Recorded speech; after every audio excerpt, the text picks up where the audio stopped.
Hello friends, स्वागत है मेरे channel alpha B Ed classes पे। और आज के वीडियो में हम लोग पढ़ने वाले हैं हड़प्पा संस्कृति के बारे में। फ्रेंड्स, मैंने 2 वीडियो डाल दिया है जैन धर्म और बौद्ध धर्म के बारे में। बहुत ज़्यादा इंपॉर्टेंट वीडियो है।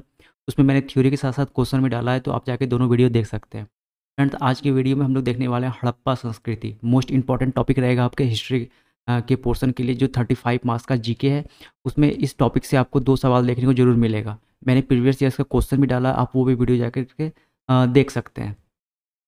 तो चलिए फ्रेंड, थोड़ा सा पहले थ्योरी पढ़ते हैं जैसे हम लोग पढ़ा करते हैं। उसके बाद इसके रिलेटेड जो क्वेश्चंस इंपॉर्टेंट है ल्यूसेंट में और बहुत बार प्रीवियस एग्जाम में पूछा गया है, वो सारा क्वेश्चन हम लोग कर लेंगे। तो चलिए फ्रेंड, शुरू करते हैं। हमारे पहला टॉपिक है हड़प्पा। तो जो हड़प्पा है, सबसे पहले आपसे यही सवाल पूछा जाता है, वो शहरी सभ्यता है थी या गांव की सभ्यता थी? तो राइट आंसर क्या होगा फ्रेंड इसका? अगर आपसे वहाँ पे ऑब्जेक्टिव में आएगा तो वो शहरी सभ्यता थी। बहुत ही इंपॉर्टेंट है, शहरी सभ्यता थी हड़प्पा सभ्यता। वर्तमान में अभी अगर कहाँ पे, पहले जब खोजा गया था 1991 में, तो वो भारत में था, बट 1945 में भारत डिवाइड हो गया। तो अभी वर्तमान में कहाँ पर है? तो ये मोंटगोमरी ज़िला पाकिस्तान में है। कहाँ पे स्थित है? मोंटगोमरी ज़िला पाकिस्तान में स्थित है। मोस्ट इंपॉर्टेंट रहेगा खोजकर्ता। खोजकर्ता कौन थे? दयाराम साहनी। आपको ये नाम याद रखना है। खोजकर्ता कौन थे हड़प्पा सभ्यता के? दयाराम साहनी। वर्ष 1921 में खोजा गया था। वर्ष 1921 में खोजा गया था। कौन सा? हड़प्पा सभ्यता। नदी कौन सी थी? तो रावी नदी के किनारे ये खोजा गया था। ये भी बात आपको याद रखना है। इनमें हड़प्पा, इसमें दयाराम साहनी 1991 और शहरी सभ्यता थी। ये 3 पॉइंट आपको अच्छे से याद रखना है। प्राप्त साक्ष्य, हाँ ये भी बहुत इंपॉर्टेंट है, ये भी मोस्ट इंपॉर्टेंट है कि वहाँ से क्या प्राप्त साक्ष्य मिला था। तो सबसे आपको याद रखना कि अन्न का भंडार कहाँ मिला? तो हड़प्पा सभ्यता में मिला था। क्या चीज़? अन्न का भंडार। ये पॉइंट आपको अच्छे से याद रखना है। जो अन्न का भंडार है वो हड़प्पा सभ्यता में। और एक चीज़ याद रखना कि मछुआरों का चित्र मिला था। मछली पालन करते होंगे वो लोग, तो मछुआरों का चित्र मिला था। उससे भी ज़्यादा इंपॉर्टेंट क्या है कि वहाँ पे अन्न का एक बहुत बड़ा भंडार मिला था। ठीक है, तो ये आपका हड़प्पा संस्कृति या हड़प्पा सभ्यता के बारे में ये आपका हो गया। फ्रेंड, आप पूछो कि टोटल तो हड़प्पा सभ्यता है। देखो, जो सबसे पहला सभ्यता हम लोग को मिला था ना, जो सबसे पहला सभ्यता है वो हड़प्पा सभ्यता है। उसके बाद जितने भी सभ्यता खोजी गई, जैसे मोहनजोदड़ो वगैरह, तो इन सबको हड़प्पा संस्कृति के अंडर में ही रखा गया है। ठीक है, जो सबसे पहला सभ्यता क्या था? हड़प्पा सभ्यता। उसके बाद जितने भी सभ्यता मिल हम लोग खोजी हम लोगों ने, उन सबको हम लोग हड़प्पा सभ्यता की संस्कृति के अंदर ही नाम रखा गया। मेन टॉपिक क्या है इसका? हड़प्पा संस्कृति। तो सेकंड हम लोग पढ़ रहे हैं मोहनजोदड़ो के बारे में। मोस्ट इंपॉर्टेंट है ये भी। तो वर्तमान में ये कहाँ है? तो ये भी पाकिस्तान में चले गया है, लारकाना ज़िला में। कहाँ पे है? लारकाना ज़िला, पाकिस्तान। फिर उसके बाद इसके खोजकर्ता कौन थे? तो राखाल दास बनर्जी। मोस्ट इंपॉर्टेंट है। इसके खोजकर्ता कौन थे? राखाल दास बनर्जी। किस वर्ष में खोजा गया था? तो 1922 में ये खोजा गया था। मोस्ट इंपॉर्टेंट रहेगा ये। इस वर्ष खोजा गया था ये? तो 1922 में खोजा गया था। कौन सा? मोहनजोदड़ो। कौन सी नदी के किनारे? तो सिंधु नदी के किनारे। अच्छा, इसमें एक और मोस्ट इंपॉर्टेंट है, प्राप्त साक्ष्य। तो आपको मोस्ट इंपॉर्टेंट याद रखना। तो इसमें क्या खोजा गया था? एक विशाल स्नानागार। मतलब नहाने का जगह को स्नानागार कहते हैं। तो विशाल स्नानागार कहाँ प्राप्त हुआ था? तो आपको याद रखना मोहनजोदड़ो में। और विशाल अन्न का भंडार कहाँ प्राप्त हुआ था?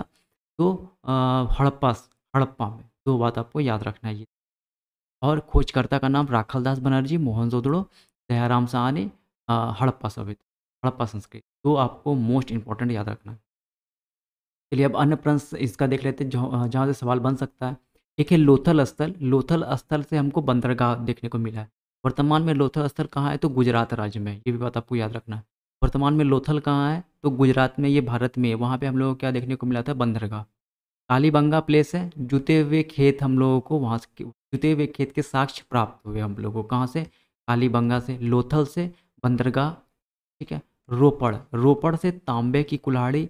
मानव के साथ कुत्ते दफनाने का भी साक्ष्य हम लोगों को कहाँ से मिला था? तो रोपड़ में मिला था। ये 2 पॉइंट आपको याद रखना है। मानव के साथ कुत्ते दफनाने का साक्ष्य रोपड़ में, तांबे की कुल्हाड़ी रोपड़, जुते हुए खेत कालीबंगा, और बंदरगाह मोस्ट इंपॉर्टेंट लोथल। फिर उसके बाद बनवा, अच्छा अगर आपसे पूछा जाएगा सबसे पहला जो था वो मानव किस जंतु को या किस पशु को पाला था? तो वो कुत्ता ही था। ठीक है, गाय वहाँ ऑप्शन मैंने मारना है, टिक नहीं करना, कुत्ता को टिक करना। सबसे पहला क्या था? कुत्ता ही। तो फिर उसके बाद बनावली। बनावली में मिट्टी का हल्का एक खिलौना मिला था। ठीक है, ये आपको जो 4 पॉइंट है इसमें आपको याद रखना है। उसमें से सबसे ज़्यादा आपको याद रखना है बंदरगाह। लोथल, फिर उसके बाद कालीबंगा में जूते हुए खेल और मानव के साथ कुत्ते दफनाने के साक्ष्य रोपड़ में मिला था। ये सब आपको याद रखना है। तो आपको एक बार फिर से रिवाइज करवा देते हैं। हड़प्पा सभ्यता शहरी सभ्यता थी। वर्तमान में मोंटगोमरी जिला पाकिस्तान में। खोजकर्ता दयाराम साहनी। वर्ष 1921 में। ठीक है, कौन सी नदी? रावी नदी। क्या प्राप्त हुआ था हड़प्पा में? तो विशाल अन्न भंडार प्राप्त। इसके बाद मोहनजोदड़ो का बात करते हैं। वर्तमान में कहाँ है? लारकाना जिला पाकिस्तान। खोजकर्ता कौन थे? राखल दास बनर्जी। वर्ष 1922 में। नदी सिंधु। प्राप्त साक्ष्य क्या है? विशाल स्नानागार प्राप्त। एक महाविद्यालय भी प्राप्त हुआ था, बट आपको ये पॉइंट ज़्यादा याद रखना है, विशाल स्नान। उसके बाद लोथल, बंदरगाह, कालीबंगा जुते हुए खेत, रोपड़, मानव के साथ कुत्ते दफनाने के साक्ष्य, तांबे की कुल्हाड़ी, बनावली में मिट्टी का हल। चलिए अब हम लोग कुछ सवाल करते हैं। सारा सवाल आपको पिछले एग्जामों में पूछा हुआ है, बहुत सारे इंपॉर्टेंट एग्जामों में। क्वेश्चन नंबर ये क्वेश्चन करते हैं। निम्नलिखित विद्वानों में से हड़प्पा सभ्यता का सर्वप्रथम खोजकर्ता कौन? फ्रेंड यह पूछ रहा है हड़प्पा सभ्यता का, तो राइट आंसर क्या होगा? दयाराम साहनी। ये टिक लगा हुआ है, बट आपको अपने से देख लेना है। अब ये एसएससी में पूछा हुआ है, इसका मतलब आप बहुत पुराना सवाल है, आप लोगों को ये सवाल पूछा जा सकता है। मोस्ट इंपॉर्टेंट सवाल है, ऐसा सवाल पूछेगा आप लोग बीएड के क्लास के एग्ज़ाम में। सवाल देखने को मिलेगा कि हड़प्पा सभ्यता की खोज किसने की थी? दयाराम साहनी ने की थी हड़प्पा सभ्यता। और राखल दास बनर्जी ने किसकी खोज की थी?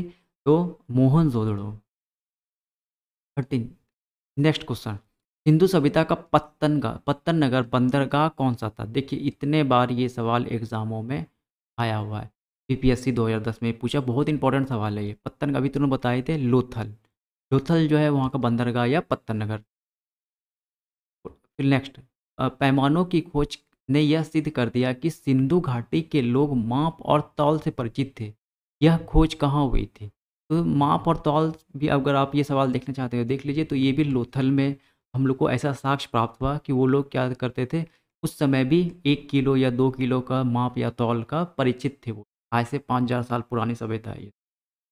चलिए उसके बाद अगला सवाल करते हैं। हड़प्पा सभ्यता के निवासी थे तो शहरी थे? मोस्ट इंपॉर्टेंट, देखिए एसएससी में भी सवाल पूछा है, हो सकता रिपीट कर सकते। ग्रामीण जनजातीय नहीं मारना, खाना बदोश भी नहीं मारना है। शहरी थे ये लोग, शहरी सभ्यता के थे हड़प्पा सभ्यता। सिंधु सभ्यता के घर किससे बनाए जाते थे? तो राइट क्या होगा? ईंट से बनाए जाते थे। उस समय ईंट जो था, जो प्राप्त साक्ष्य में ईंट के घर मिले हैं, ईंट के पक्के घर मिले हैं उस समय, आज से 5000 साल पहले, तो वो लोग ईंट वगैरह बनाने जानते थे। ये ये भी सवाल बहुत इंपॉर्टेंट है, आप लोग इस सवाल को भी अच्छे से कर सकते हैं। सिंधु सभ्यता में वृहद स्नानागार पाया गया था, मोस्ट इंपॉर्टेंट रहेगा कहाँ पे? मोहनजोदड़ो में वृहद स्नानागार। और हड़प्पा से क्या प्राप्त हुआ था? तो विशाल अन्न का भंडार। मोहनजोदड़ो का स्थानीय नाम क्या है? स्थानीय नाम क्या था? मृतकों का टीला। मृतकों का टीला किसे कहा जाता है? तो मोहनजोदड़ो को। होता क्या था वहाँ पे? बहुत सारा बाढ़ आता था। एक मूवी भी आई थी मोहनजोदड़ो, ऋतिक रोशन वाली, तो उसमें भी यही दिखाया गया था, वहाँ पे बाढ़ बहुत आता था। और क्या करते थे, बाढ़ से लोग क्या करते थे, मर जाते थे, और सबका क्या लगता था, अंत में टीला लग जाता था। तो क्या कहा जाता है? मृतकों का टीला, माउंड ऑफ डेड। इसे क्या किसी को कहा जाता है? मोहनजोदड़ो को का स्थायी है। ये भी मोस्ट इंपॉर्टेंट सवाल है, आप अच्छे को कर लेना। फिर लास्ट क्वेश्चन है ये, निम्नलिखित में से कौन मोहनजोदड़ो का सबसे बड़ी इमारत मानी जाती है? निम्नलिखित में से कौन मोहनजोदड़ो की सबसे बड़ी इमारत मानी जाती है? तो विशाल स्नानागार। मोहनजोदड़ो है तो विशाल स्नानागार। अच्छा, अगर विशाल अन्न भंडार या धान्य कोठर बोलेगा तो अभी तुरंत बताए थे, हड़प्पा।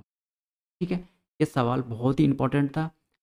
उसमें एक श्रृंगी पशु भी पाया गया था मोहनजोदड़ो में, ये भी बात आपको याद रखना है। और पशुपति का एक मूर्ति भी पाया गया था। ऐसा ये सब बहुत अंदर चले गया, इतना आप लोगों को नहीं पढ़ना है। बट जितना मैंने इस वीडियो में बताया वो सारा आपको अच्छे से रिवाइज कर लेना। मैं टॉपिक वाइज पढ़ा रहा हूँ हिस्ट्री। इसके बाद हो सकता है ऋग्वेद वाला ये सब टॉपिक आपको देखने को मिलेगा मेरे इस वीडियो पे। ठीक है, अगर आप चैनल सब्सक्राइब नहीं किए तो चैनल सब्सक्राइब कर लीजिए। ऋग्वेद से रिलेटेड, फिर उसके बाद जो आएगा फिर उसके बाद ज्योग्राफी, भूगोल भी बहुत इंपॉर्टेंट है। फिर उसके बाद भूगोल का भी बहुत सारा वीडियो आपको देखने को मिलेगा। फ्रेंड्स, इस वीडियो में इतना ही।